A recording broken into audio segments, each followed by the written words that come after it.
What's up, Big Carolina 252, and I'm gonna explain to you life outside of a foster home, so y'all just know more about my life.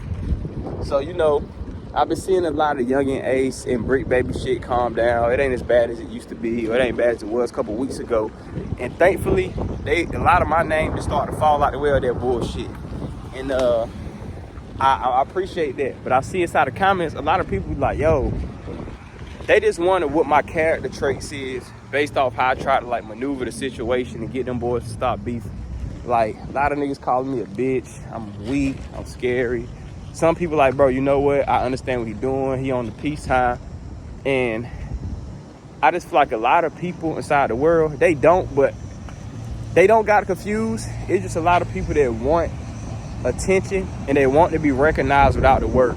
When you see somebody that's a troll, or you see somebody that's like talking crazy on the internet, good chance they would like to have the representation that you have, or somebody on the streets or whatever they're talking about, but they know they can't get it, so they're gonna try to make up for it with as much as they can. But on the internet, it don't work that way. And with me, I'm a person where I know the difference between being non-confrontational and being peaceful. I feel like you could be a bitch and be getting beat on because you're non-confrontational, but I feel like you could put a bag on a nigga head and get him killed because you protecting your peace.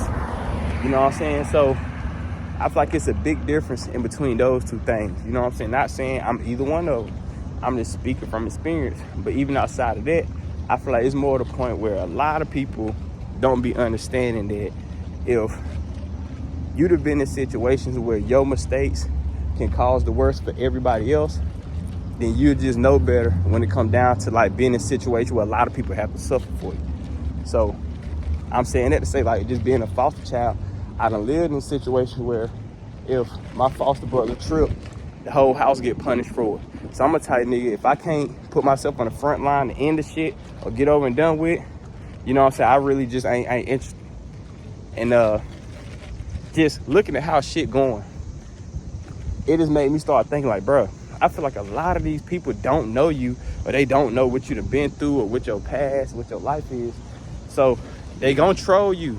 And I'm thinking, what's a better way than just give y'all some of just my background stories that's not gonna put me in jail.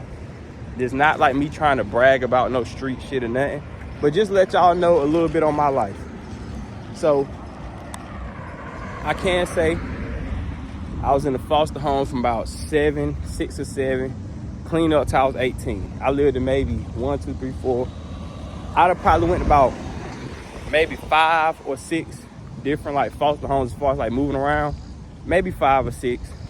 And what it caused me to do is it made me be always ready for the worst case scenario, so it keep me on my toes, ready to move at all times. You know what I'm saying? Not sit still.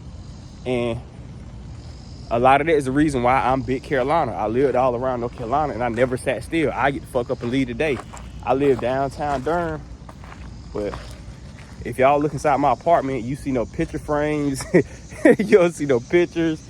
You don't see no designs on the wall, nothing, because you never know when you got to go. You know what I'm saying? You never know when you got to get up and just get on that move, you feel me? So I just remember a lot of times at that foster home, well, my friends, they worried about shoes, clothes. I'm like, yo, when graduation comes, I got to find out where I'm going to live at, because in the state of North Carolina, once you turn 18, I don't know if it's everywhere, but I'm just speaking on my state when I say the state of North Carolina. Once you turn 18, they pretty much like kick you out and you all on your own. So with me knowing that shit got so real, I was literally trying to fail my grade so I could have somewhere to stay at for another year, because I ain't want to be out here in the streets. And I just needed some extra time to like try to think of my plan, but fortunately I didn't do that. Everything fell in place. But once I graduated, I thought that foster home shit was real. Boy, life got real. I'm talking about some shit I never even thought I'd be experiencing. So, for one, I live with a foster family. My foster mom, RP, Miss Hill. Lived with her for a couple years, a lot of years, at least about 8, 9. Went to another foster home, came back. Now I lived with her, I was about like 16.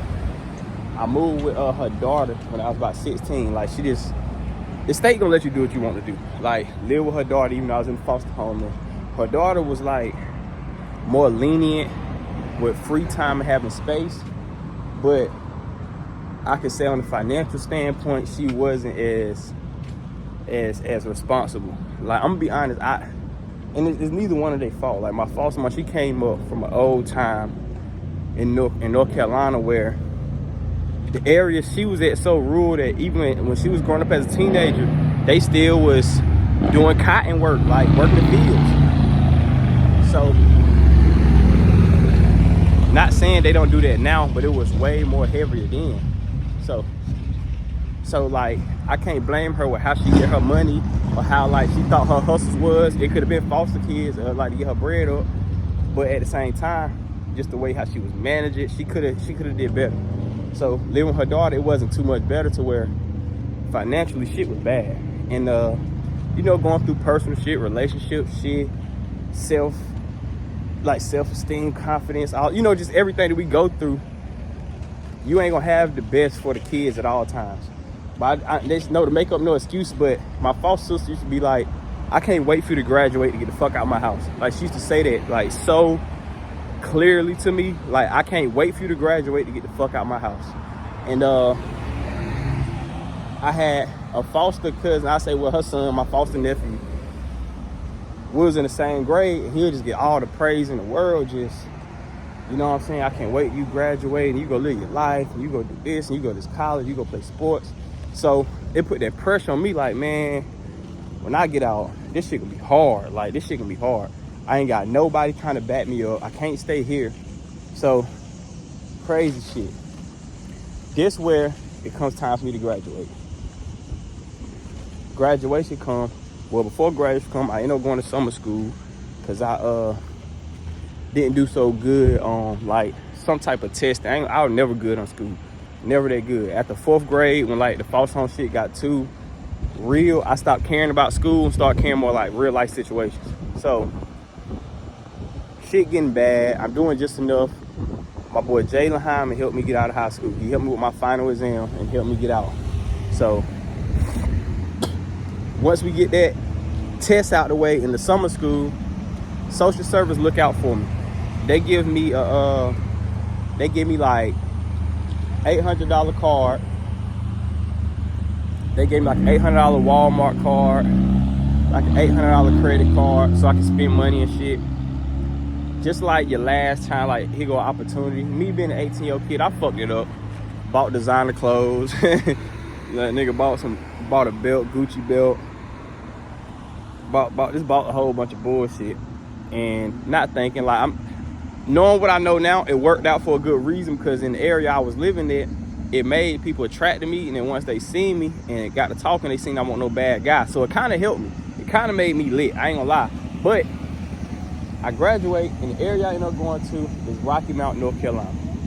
If anybody know about North Carolina, and you know about Rocky Mount, you know this is not no easy fly-by-night ass town. Like, when I think of that Akon song, Ghetto, like, that's what literally comes up in my head. Like, every time I think about it, how you doing? Every time I think about that, that's what literally pops up inside my head. Cause like, that city just remind you of quicksand. Like, it's so easy to get caught up in shit. So that's the point I'm getting to, where it's like, I graduate. I already left the house before graduation. Just let me get missing. If you don't want me in your house, I get missed. So before graduation, I already moved down. I'm in Rocky Mount. So within the first couple days of going back and forth from Rocky Mount, I can already see this finna be a hard life transition. From living in the area where it's not dangerous, but it don't have a lot of money opportunities, it's easy to get lazy and like just get content in the area that you at. You know what I'm saying? So when I moved to Rocky Mount, it's bigger. There's a lot more going on. And you got people out here that really want their bread, really want their money. it's not one of those areas. Like, it don't go down like that. Like, they gonna do whatever they can. So when I get out there, first week, my cousin, she got like 8 kids at the time. She maybe about like 27. She got a boyfriend too. And her boyfriend is a street nigga. If anybody know, Rocky Mount is real big on gangs, blood, crip, but it's neighborhoods also. But he not a gang nigga. He not a hood nigga. He a street nigga. So he just be out. He got a lot of little, like, small hustles that he do for fixing cars, along with stealing and other shit. And the Rocky Mount way of life is stealing, robbing, finessing. Like, that's just how that shit go. And I probably just put my bags down good at the house. We pull up, she come get me. My social worker asked to take me there. Met her house, and we get there, and her boyfriend got his cousin over there. His cousin is a girl named Tifa, and Tifa is a drug addict. Tifa also got a drug addict boyfriend. Tifa came over there with some clippers and wanted a haircut. At this time, the Cassie halfway haircut is like the biggest trend in the world right now as far as females. Like, that's the biggest hairstyle in the world right now. So when she come in there with a picture, and she looked nothing like Cassie, when she come in there with a picture, my cousin boyfriend, we're gonna call him Low-Key. Low-Key decides to get the clippers and cut down the middle of this woman's hair. Then shave the side off. And he proceeded to laugh like it was the end of the world. And she was so hot. I learned right then and there, yo, I'm in an area where these motherfuckers got a different level of evil comedy. And it set me in stone for a long ride. I'm like, this the type stuff that make people laugh. I can only imagine what they do when they in their feelings, you know what I'm saying? So, but that was just a funny start of the day. So later that night, we ended up kicking it at the house, you know what I'm saying, vibing. And he like, yo, you work, like, what's your plans? Like, I'm like, yo, I do music. Like, so he tell me, oh, I got a cousin that do music. We should go to his house. Let's go pull up on him. Boom, boom, boom. I just need to make a run right fast. Just help me make this run. We go to my cousin's house. I'm new in the city, gullible, dumb as hell. All right, fuck it. And then I don't feel like I can say I'm gullible. Just you, my cousin boyfriend. You some type of trust here, right? Wrong. So, all right, bet, let's do it, bro. Let's go meet your cousin after the run. He didn't tell me what type of run it was. Runs is going to steal shit. So he get inside the car. He got one of these big, old school, it's like a Lincoln, like an old school Lincoln. Big shit. Like, you could tell by the smell of it. He changed and work on cars. It smelled like oil. Y'all know that smell I'm talking about. Cigarettes, weed, like just one of those cars just got that I work on car smell to it. You got the top drop back. Got the car leaning back, like the front lifted, the back slump, and it was fast. And I tell you, like, yo, he rode that ugly beat up Jeeper creeper ass car. Man, he rode that bitch. Being the corner type nigga that he know his hood so well. That's the type nigga that know how to go down a one-way street.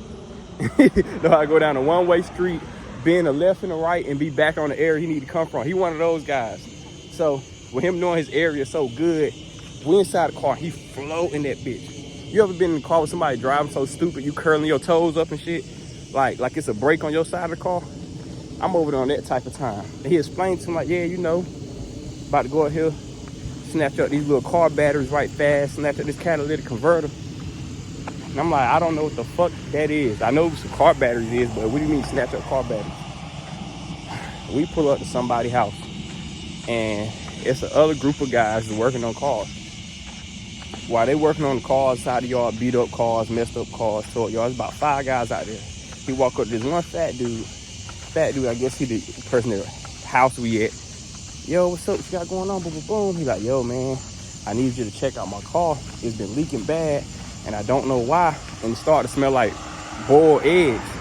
I remember that specifically. He like, yo, it started to smell like boiled eggs. So, with Low-Key says, like, yo, you know what? Unhook everything. Cut your battery off. Like, cut everything. Unhook everything first so we can start from scratch and find out this problem. So it's about 10 o'clock at night. So we out there, he got little lights and stuff flashing. So big man, the big dude, like, you know what, let me go inside the house so I can go ahead and just grab some lights. I'll be right back out. So it was like 3-4 other guys out there, mind you. 2 of the other guys went inside the house with him, and one went and sat inside the car that we was looking at. In the midst of doing that, low-key took the nigga battery out the car while the hood was still popped up. The nigga sitting inside the car could have seen us, but with the hood popped up, you couldn't see through the windshield. He took the battery, walked it to the back of his car, and put it in the trunk. Slammed the hood down, told me to get in the car, and we drove off. About 20 minutes later, he getting the call, and the nigga like, yo, I'ma do that to you, boy. I'm gonna do that to you for playing with me like that. I'm gonna do that to you. And he laughing, he done hung up, he is enjoying himself. I'm realizing like, yo, what type of shit did we just get in? Like literally, what type of shit we got in? Later that night, that's not the end of it. Oh, story clear. We never went to his cousin that had a studio house. He didn't have no cousin, no studio. So later that night, we go to another spot, and it's a store. Anybody know Rocky Mount? It's this store out there by what's the name of it? Store out there by, damn, what's the area? Jeffrey Coles and all that area. If you know Rocky Mount, you know 252 area down there by the Brown Acres Apartments, before you can get all the way to Brown Acres. Like it's like 2 blocks away by the old church and shit. It's an abandoned house on the corner of the street. And right across the street, there's stores, these Indian guys, they got German Shepherds, all type of shit. So if you move funny or too loud, the German Shepherds across the street gonna bark anyway. We at the house right across the street. Pull up into the yard, it's pitch black. At this point, I already got a feeling he into some shit, because I done been to enough houses with studios. Ain't no lights on, it's completely dark. It's like, okay, we on part 2 of the bullshit. I perfectly see it right now. I'm thinking maybe we gonna go inside there, steal something out the yard. No. We walk up, and he pulled his truck to the back door. So we walk up to the door. Let me excuse y'all. Like when he walked up to the door, my boy instantly kicks it. Boom! It fly right open. So now you hear the dogs across the street going crazy.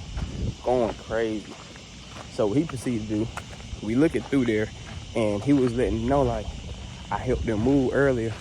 I told them I'd be back to help them move the rest of the stuff. So I told them to leave their stuff in here. So it like we going through the house and he yelling out what's going on. Like that's what he told me. It's making me realize he's mad that he set up a lick that they caught on to, so they emptied the house. There was nothing there, like the regular appliances. He got so mad, my boy unplugged the refrigerator and slid it out the back door. Like, move his car to the edge of the door, like, and he put like the top of the refrigerator in the corner, like kind of like tilted and bent it. Like I can't explain it. It was a deep trunk, but it won't like deep enough to hold no fucking refrigerator. He put as much of it in, it's probably like 30% of the refrigerator in there. And he pulled some cables out his car, and he hooked that bitch up, and we pulled off with a refrigerator. When I say this nigga just stole a whole refrigerator, if he had a truck, he would have went ahead and stole the oven too. I know he would have.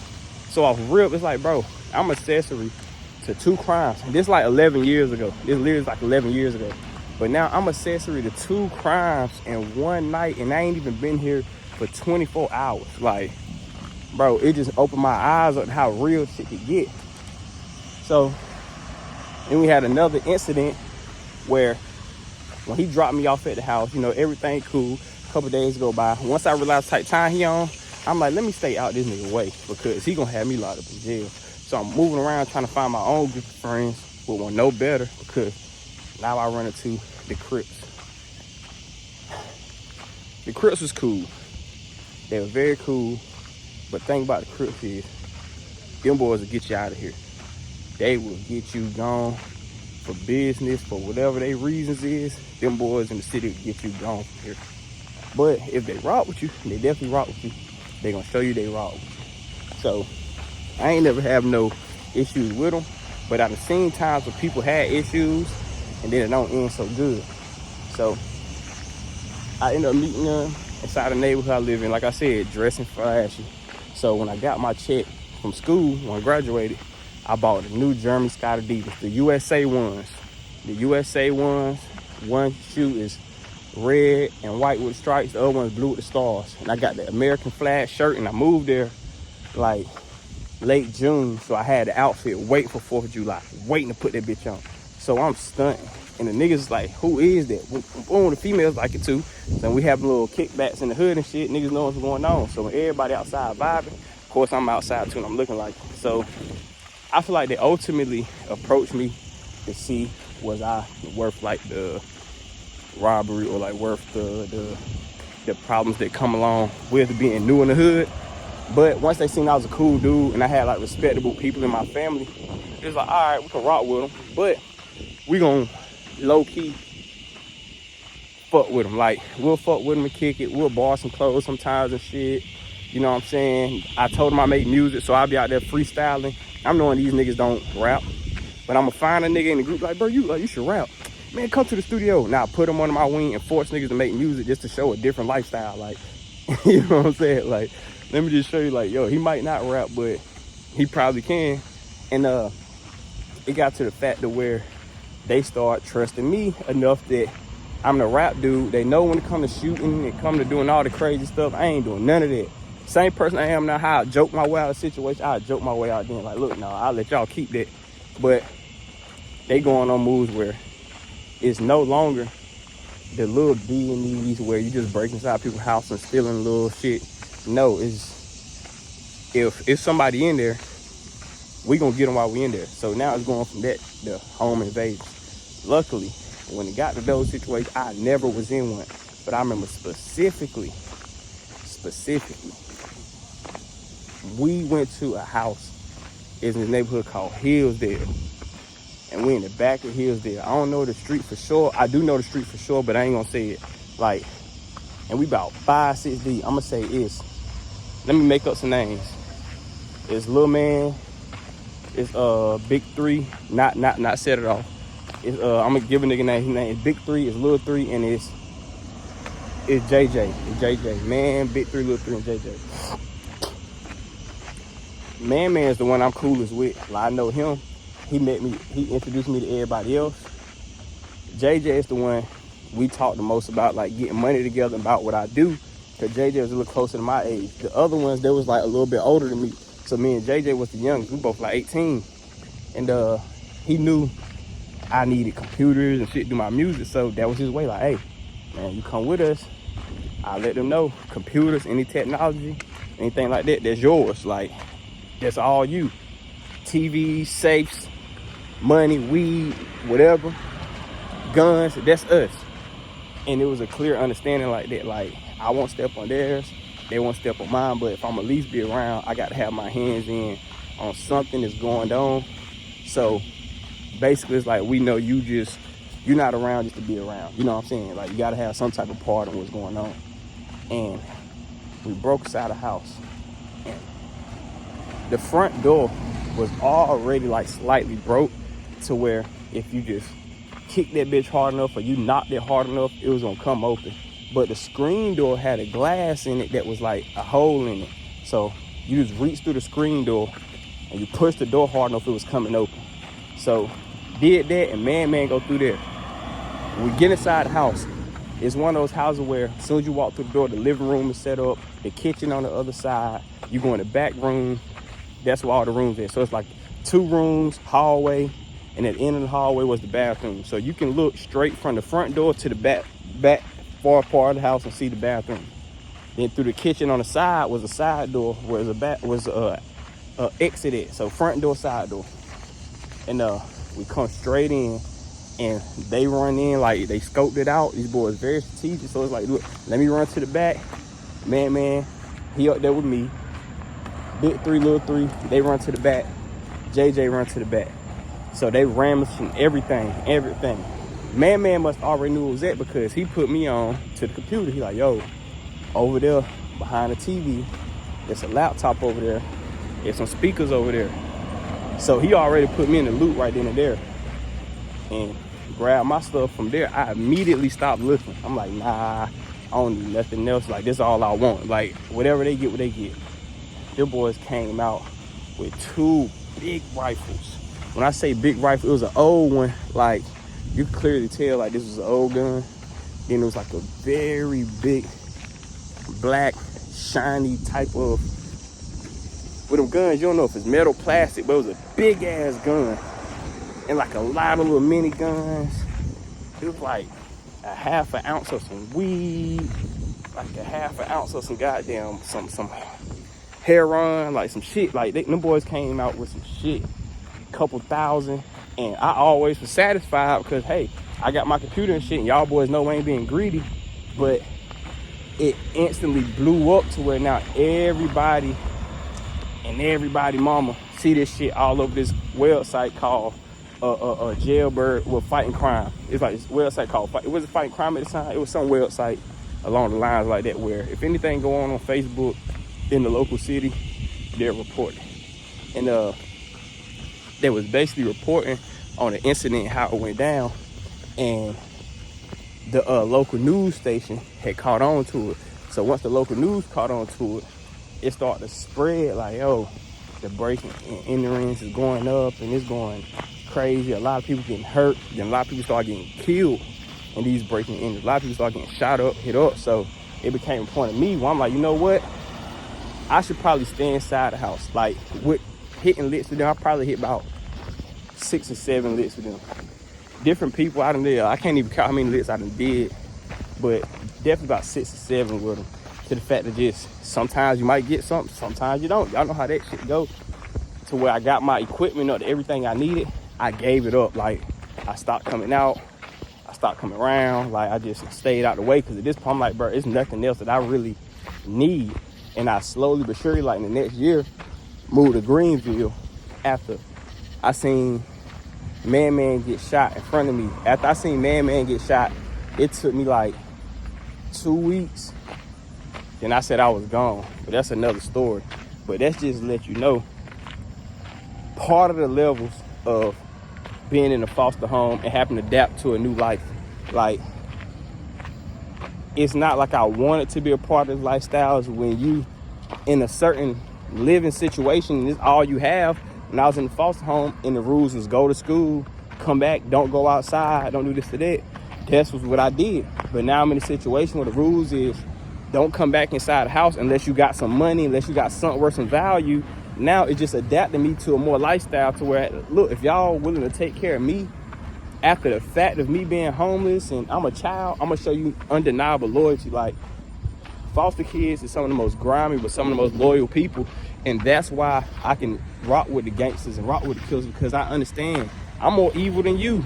I probably got more hurt in my heart than you. So when you do bring out some form of respect or gratitude, I'm gonna make sure I return it with then some. So if it means put myself on a line with y'all to get this money up because y'all the ones looking out for me and showing me how to get this money and showing me how to get my equipment up, cool. And honestly, Rocky Mount gangsters was the first people that believed in me, because they actually put me in situations where it's like, hey, we ain't got the money to fund you, but we'll definitely like put you in rooms where you can get it how you live and you make your plate and you go from there.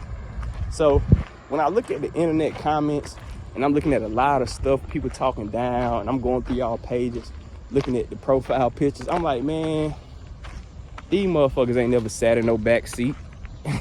These motherfuckers ain't never put no gloves on. They ain't never put no socks on their hands and went through no windows and shit. These niggas ain't never clipped no alarm system. Like, a lot of stuff have not been done. So it just make me look like, man, you so blessed to be here to even be fussing with these type of people, arguing, to be in this type of lane.